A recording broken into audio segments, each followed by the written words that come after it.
U.S. President Donald Trump appeared to forget the words to the American National Anthem as he stood on the pitch before a huge football game. The former Apprentice star seemed to stumble his way through the Star Spangled Banner in front of a live crowds of tens of thousands of people and TV cameras. Trump took to the pitch before the college football playoff national championship game between the Alabama Crimson Tide and the Georgia Bulldogs in Atlanta.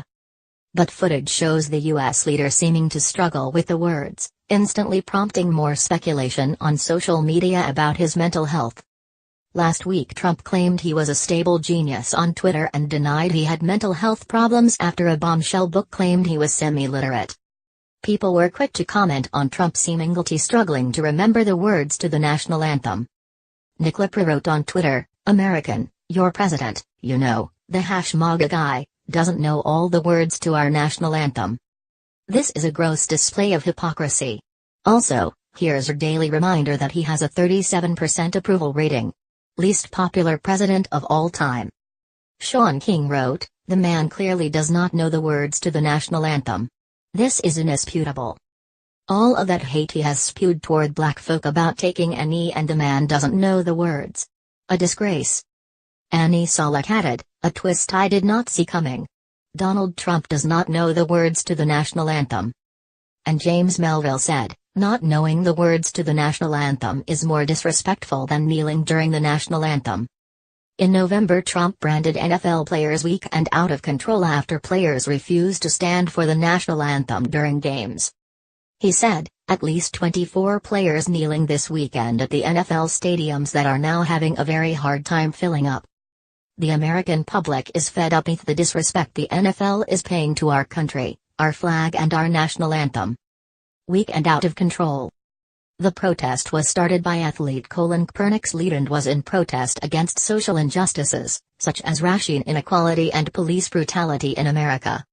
During the 2016 preseason, Kaepernick remained sat on the bench during the national anthem, before opting to kneel after speaking to members of the armed forces.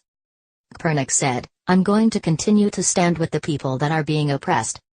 To me, this is something that has to change. When there's significant change and I feel that flag represents what it's supposed to represent, and this country is representing people the way that it's supposed to, I'll stand." Last week, Trump was forced to deny he has mental health problems following claims in Michael Wolff's explosive new book. Michael Wolff's immediate bestseller, Fire and Fury, Inside the Trump White House, has depicted a chaotic administration and Trump as someone who isn't fit for the Oval Office. It claims the president barely reads, his comprehension of basic politics is limited, his attention span and focus are lacking, and he doesn't bother to listen to staff, instead relying on his own expertise. Pitching policy to him is like trying to figure out what a child wants, one aide, Deputy Chief of Staff Katie Walsh, was quoted as saying. In response to doubts about his mental state, Trump wrote on Twitter, "Now that Russian collusion, after 1 year of intense study, has proven to be a total hoax on the American public, the Democrats and their lapdogs, the fake news mainstream media, are taking out the old Ronald Reagan playbook and screaming mental stability and intelligence. Actually, throughout my life, my two greatest assets have been mental stability and being, really smart."